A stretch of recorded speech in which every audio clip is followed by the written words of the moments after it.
What's up, everybody? Today is Wednesday, June 28th, 2017, and it's been 2,851 days since the U beat FSU in football. Going to recap 2 days for you here. Yesterday didn't seem like it was a lot of news, but today we got a lot of news. So we got a little bit of College World Series to talk about. We got a little bit of baseball to talk about. But we got plenty of NBA to talk about. So we're going to get to that last, and we're going to do that. Uh, First off, College World Series. Congratulations to the Florida Gators winning the College World Series. They won the best of three series, 2 games to none over LSU. Their starting pitcher in that second game actually pitched six and a third innings, gave up 1 run, and that was only his second start of the entire year. That's right, you heard it right. So all those games the Gators have played, this is only his second start, and I think the Gators played over 60 games, probably close to 70, but well over 60 games, and this is only his second start. He makes his second start in probably the most important game of the year for the Gators, a chance at clinching the College World Series title, and they got it done. Uh, LSU just kind of ran out of gas. I don't think they had a. I think they had a thin bullpen, and they kept that pitcher in a little bit too long, and the bats were kind of quiet, so that didn't help him at all either. Also, there was talk of a interference call made by the one of the umpires or the officials, and some people thought it would be was they were it was questionable. It was not. The LSU runner was sliding basically at or into the Gator second baseman to try to break up a double play. His intent was not to go for that bag, which is what he's supposed to be sliding into. Went directly after that second baseman, and so the crew umpire called him out for interference instead of going after the bag, and so that probably killed some momentum or chance for them to try to make some runs. At that point, they were only down 2-1, and they ended up losing that game 6-1. So I thought it was a good call by the officials because the guy was basically trying to slide into the second baseman to break up the double play. No intentions to me to slide into the second base bag, and so I thought the interference was warranted. It killed a drive. A couple of, I think the next inning is when the Gators busted open and got four more runs. So again, congratulations to the Gators for winning their first College World Series. And Gators is only one of four teams. I think I think I want to say LSU, but I know UCLA is another, and there's two other teams. I'm not sure if LSU is one of them, but the Gators is one of only four teams that have won an NCAA football title, NCAA basketball title, and now an NCAA baseball title. So congrats to them. Manny Pacquiao fights Saturday. He actually fights on ESPN. A lot of people didn't notice or probably don't notice. I was wondering why it was so weird that he would fight on ESPN. Some people, I would have thought maybe some exposure, maybe because he hadn't fought in a while. But the guy he's fighting has only fought 17 fights. That's right, only 17 fights. And they talk about the fighters that Mayweather fights. This guy is just fighting just to be fighting. He's fighting a guy who's only had 17 fights. Okay, man. I might even entertain myself to watch it on Saturday, but then again, I might not because you probably will beat this guy because this guy hasn't fought. He hasn't fought a veteran. So unless Manny has lost a step, this fight should be over quick. Um, so that's that. Real quick, moment of silence, I guess, for former baseball player, major league player Anthony Young. He played on four major league teams. His last one was the New York Mets. He died at 51 years old of a brain tumor. He told friends and family late that he had this brain tumor, so he kind of kept it to himself, and he passed away. What is significant about Anthony Young? He holds the major league record for most losses in a row for a pitcher. He lost 27 straight decisions, uh, or he lost 27 straight pitching. He had 20. He lost 27. He had 27 straight losses attached to him while pitching. So he could have came in as a reliever and lost, or a starter and lost. But either way, he was tagged for a loss 27 straight time. Broke a major league record that was at 23. He did break that streak, of course, before he retired. And he was very happy about that. But the Mets were very supportive of him. They always liked him. The players, his teammates, always liked him. And they gave him a little respect, a little due respect. In his passing. But again, shout out to Anthony Young and prayers to his family. Again, died at 51 years old because of a brain tumor. Held the major league record for most losses in a row by a pitcher, 27. Other baseball news: Tim Tebow got promoted. Congratulations, Tim Tebow. If Michael Jordan can play whatever league, you can play. At some point, some people might say, "Well, they shouldn't be promoting him. This is all for pomp and circumstance. This is all about selling tickets." Well, if that's the case, then let it keep going. At some point, if he really can't play, it'll be pointed out. Some people say, "Well, he's filling up a spot for somebody else." Really? It's the minor leagues. Really? It's the minor leagues. Really? Filling up a spot. It's the minor league. Anyway, when he gets to a point where he really can't play, then that's when the show will stop. Or they'll demote him. He's not taking anybody's spot. Find me another guy that's at the same level as Tim Tebow that didn't get promoted in the Mets league that didn't get promoted. Then come talk to me about it. Otherwise, let the man keep playing. At some point, if he is no good, it'll be found out. Oh, real quick. Now on to NBA. First thing I want to talk about is just what are the Bulls are going to do with Rajon Rondo and Dwayne Wade after trading Jimmy Butler on draft night. It's going to be interesting because what is the benefit of a buyout? If the benefit of a buyout is all for Dwayne Wade, he can still earn his check and then go play with somebody for pennies and give him a chance at winning a title. Not sure the Bulls want to give it to him to do that, but it's always a possibility. If you keep him, then you don't know what you're going to get out of Dwayne Wade if you keep him. If you're going to is he going to play hard? He's going to get a check regardless. And the thing is, if you're just going to rebuild, you just gave away Jimmy Butler. You might even get rid of Rondo. You might just want to rebuild, and if you're going to just rebuild again, might start with getting rid of that contract, that big contract with Dwayne Wade. Is there room for Rajon Rondo? Well, you just got Levine, you got another guy. I always forget his name, um, and I think you got a draft pick, and I think that was a guard. So, is there room for Rajon Rondo? I think he's a good game facilitator. Who knows what's going to happen? Um, but hey, I think he'd be a good fill-in for somebody. I don't necessarily think he fits in San Antonio because he's streaky on his shots. And I don't know how good his defense is, but he'll make you work on the offensive end. So I like that about Rajon Rondo. But if we could get him on the cheap, maybe. So we'll see how that goes. Wade coming to San Antonio probably won't happen. And I don't know if he wants to move around that much. Could he be in Cleveland? Who knows? He could be anywhere, but we'll definitely hear about Cleveland until the cows come home. So we'll see what happens there.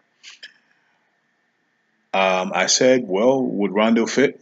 Well, we have to wonder why, because the guy we wanted, we can't get him now. We wanted Chris Paul as point guard, and guess what happened today?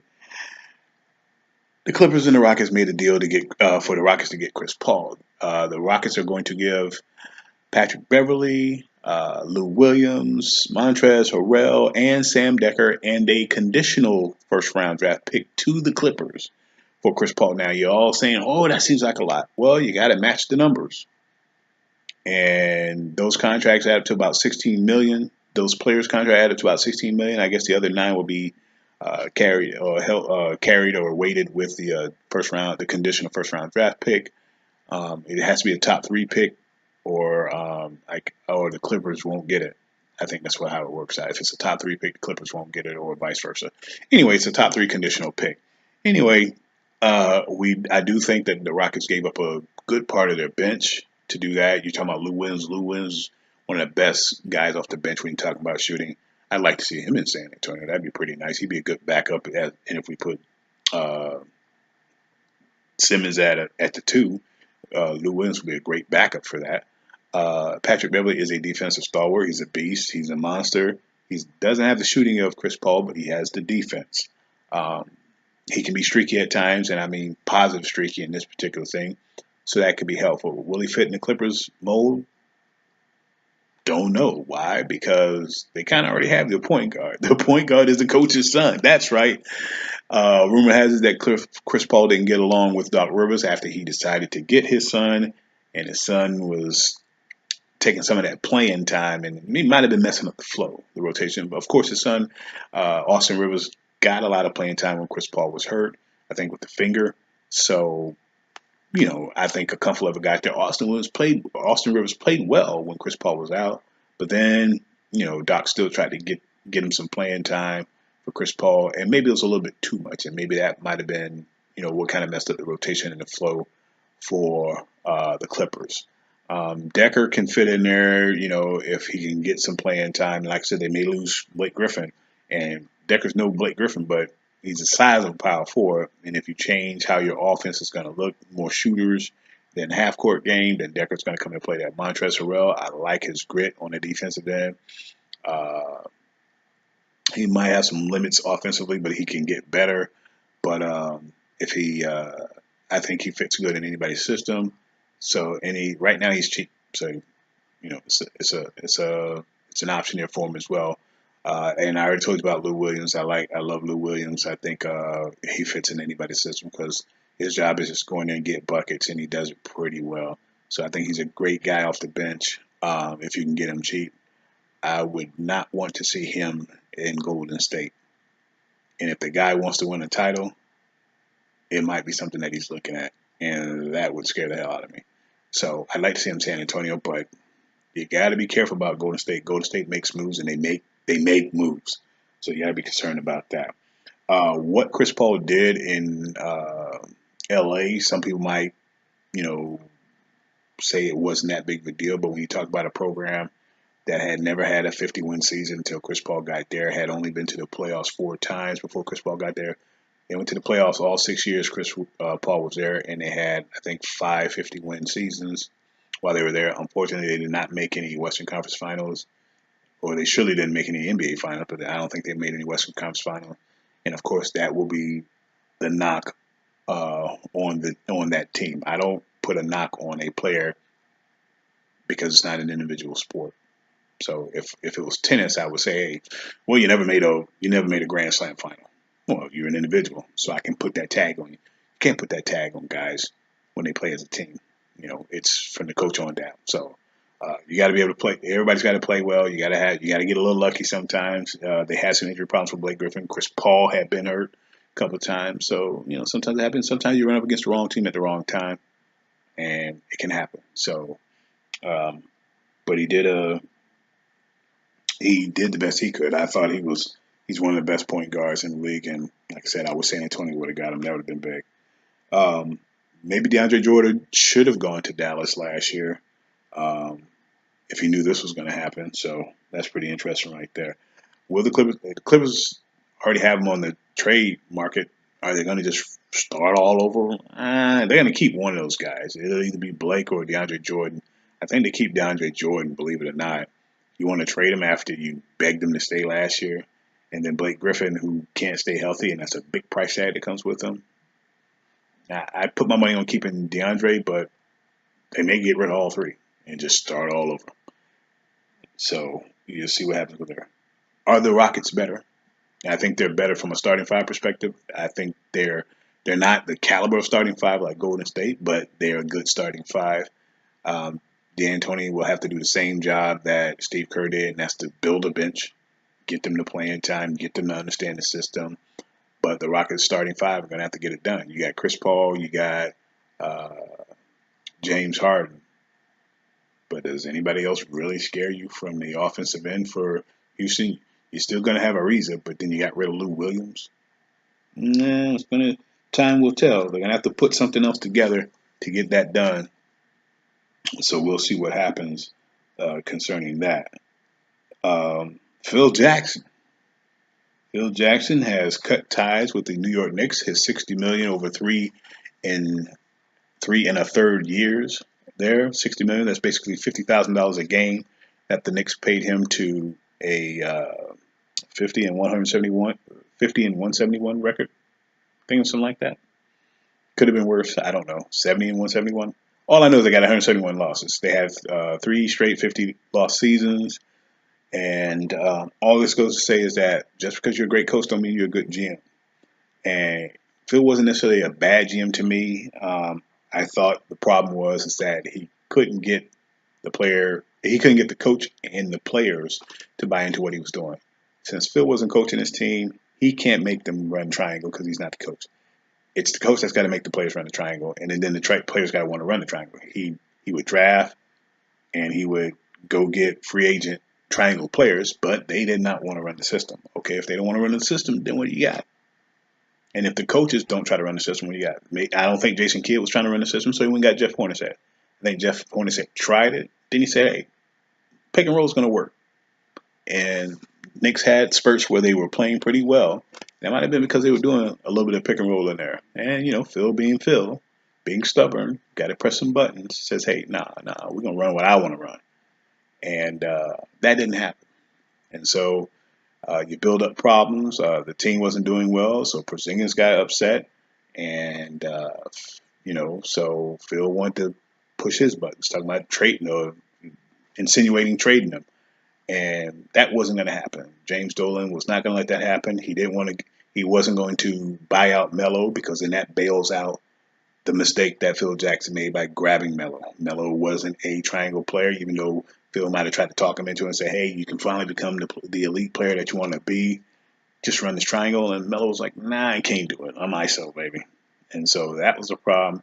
You got a triangle coach, triangle GM trying to get uh, a pick and roll coach to coach a triangle to an ISO player. Not going to happen. So it was just a bad situation. Um, I heard there have been arguments today about the triangle's played out, whatever. No, it's played out, and people say, "Oh, nobody runs that anymore." I said that's the very reason why you get the triangle, because nobody plays it, nobody can defend it, nobody's used to it, and if the offensive players can embrace it and understand it, you can't stop it. It's the reason why Phil Jackson won 11 titles. It's the reason why there were 11 titles won in the past 26 years via the triangle. So when people say it's outdated, it's only outdated because nobody wants to run it. It's like the wishbone. Georgia Tech doesn't stop running the eye bone or the wishbone or whatever the bone they run. It's still effective. They just need a defense with it, but they also need a bailout plan if the running doesn't work. They got to have some passing. They got to mix a little bit of passing. But I think the triangle was fine. Just got to get everybody to buy into it. Nobody buys into it, then that it passes you by. Everybody can't be Golden State Warriors. There's not rosters of 12 players that can ball or that can shoot on a consistent basis. Everybody's roster doesn't have 3 or 4 players that can shoot on a consistent basis like Golden State. San Antonio runs their own system the way they want to run it. They don't run the run and shoot. They run their system. And of course, they don't win titles every year, but they win 50 to 60 games every year. Why? Because they're doing what they're doing. They get the players to embrace it. The players run the system, and that's it. So it could have been done with the triangle, but it just Phil might have took the wrong avenue about it. But then again, it's the new age. Nobody's trying to learn anything. They're coming out of college with 1 year of experience. They haven't learned anything. They're not trying to learn anything. They're learning as they go. Oh, I need a mid range. I'll pick that up in a couple of years. I need a three point shot. I'll pick that up in a few years. Oh, I don't play any defense. I'll pick that up in a few years. Come on, man. That's the reason why the talent level in the league is real good and real bad. So that's the problem there. And like I said, the triangle, it's a great system if you can get do it. And some people even said, hey, well, he had Shaq, Kobe, and Jordan. Well, you got a couple of bigs that can probably run. They don't have to be the size of Shaq, but they can run a triangle offense. It's bigs in the league that can do that. Karl-Anthony Towns can do that. Boogie Cousins could do it, but I know he ain't trying to learn it. Anthony Davis could do it as a big. Shooting guards, yeah. Klay Thompson would flourish in a triangle system. Kawhi Leonard would flourish in a point guard. Yeah, you got Kobe and you got Jordan. They were shooting guards. Any good shooting guard could flourish in the system.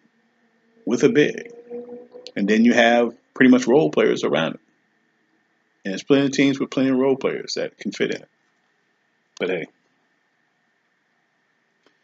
anyway, they said Phil might have had problems with, I mean, of course there was, everything that had the problems with Chris Stapps and the Carmelo buyout, and that's what's done. So the question is that all the Knicks need to do to get it done? Some people say James Dolan needs to go. Nah, he don't need to go.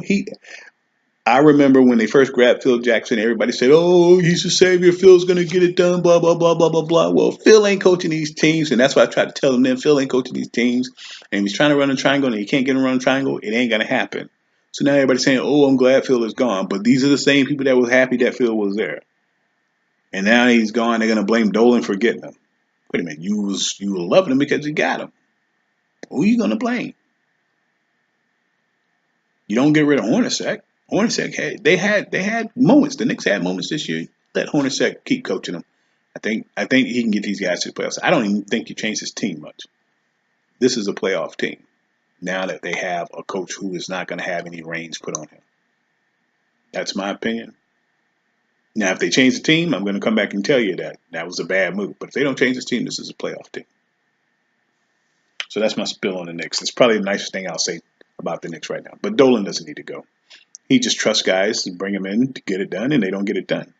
He doesn't meddle in it, but he meddled when Phil decided he wanted to trade Chris Stapps or buy out Melo. Then he knew he needed to get in there because now it's just about a failed experiment, and now I want you to bail me out by buying somebody out, and that ain't what you do. You admitted to me you made a mistake. Now that's it. You got to go. It's not working. And plus, the guys you're drafting now are not happy either. So you got to go. So I think Dolan did the right thing. He's giving people opportunity to do what they say they can do, where they can manage the team, coach the team, and they're not getting it done. Players say they can get it done, they're not getting it done. I mean, at some point you got to blame a player. People don't like to blame players. I don't mind doing it, and I'll tell you right now, Melo Melo ain't winning nothing. So anyway, I'll save my rants on Melo for another time. Uh, but I think the Knicks, not too many changes, could be a playoff team this year. So go figure. Anyway, that's my spill today on sports. Later this week, unless there's any changes in basketball, football, probably won't hear much. Maybe for a couple of days. I don't think there's anything else big going on. Baseball, getting closer to the All Star break, so in a couple of weeks we'll be talking about the All Star game and the Home Run Derby. Um, don't think there's anything else big until it'll probably be a little lean for the next month or so, and then after that you got college and pro football coming up. So be more fun, more busy at that time. But like I said, if the big news hits, I'll be back to chat with you guys. So that being said, take care, God bless, and free Colin Kaepernick. Peace.